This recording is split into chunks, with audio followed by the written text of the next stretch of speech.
Picture this, January 21st, 1942. The New York City police are out in force, cracking down on one of the most dangerous enemies in the city, pinball machines. Leading the charge is Mayor Fiorello LaGuardia, hammer in hand, smashing pinball machines to smithereens with the ferocity of a madman.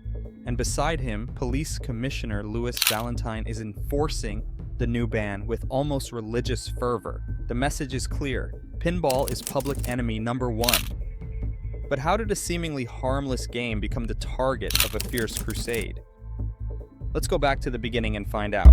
Mayor LaGuardia is on a mission to clean up the city. He believes pinball is nothing more than a thinly veiled gambling racket, exploiting children and funding organized crime. According to him, pinball machines were just another way for the mob to steal money from the public.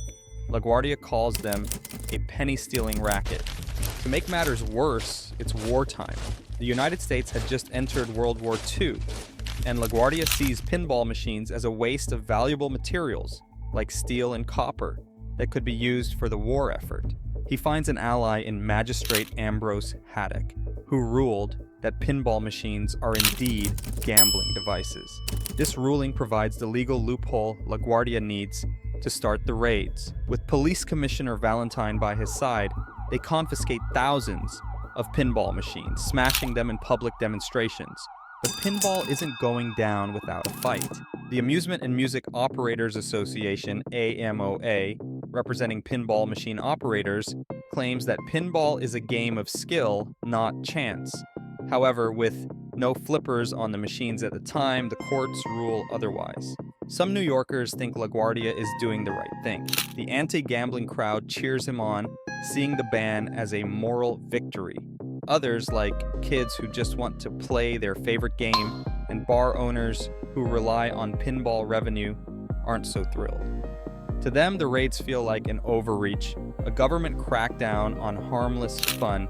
Even Hollywood gets involved. The media portrays pinball as a seedy underworld operation, emphasizing its alleged ties to organized crime. Headlines scream about gangsters and racketeers behind the machines, fueling the public's fear. LaGuardia's crackdown doesn't just change New York. Cities like Chicago and Los Angeles follow suit, enforcing similar bans. And for over 30 years, pinball remains illegal in New York City. During the height of the ban in the 1950s, pinball enthusiasts were forced to play in less established venues, often in seedy bars or backroom clubs where crime was common. This led to pinball being stigmatized and associated with the unsavory reputation of the places where it managed to survive. The game took on the image of a morally dubious activity, further reinforcing the perception that it was a gambling device exploited by organized crime. But change is on the horizon. It's now the 1970s, and despite the ban, pinball never truly disappeared. New machines now had flippers, allowing players to control the ball with precision. Skillful shots, combos, and high scores were possible, challenging the notion that pinball was a game of pure chance.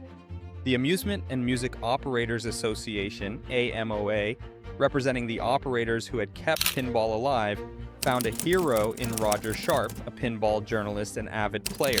They called him to testify before the New York City Council to prove that pinball wasn't just luck. Sharpe walks into the courtroom with a plan. He places a pinball machine in front of the council members and calls his shot like Babe Ruth. "I'm going to make this shot," he declares. With a flick of his wrist, he sends the ball precisely where he said it would go. The council is stunned, and Sharpe's demonstration convinces them that pinball is indeed a game of skill. In 1976, the city finally lifts the ban, thanks to Sharpe's legendary shot. Pinball is free again, and enthusiasts rejoice. But what happened to the major players like Mayor LaGuardia? LaGuardia is remembered as a crusader against corruption. He even has an airport named in his honor.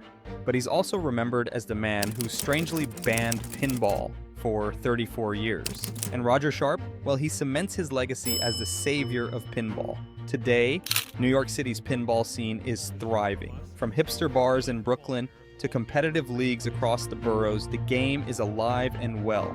These pinball enthusiasts now gather to rack up high scores on machines that were once believed to be a gateway to the mafia. Hey guys, this is Nick from The Curious New Yorker, and from the bottom of my heart, thank you for watching.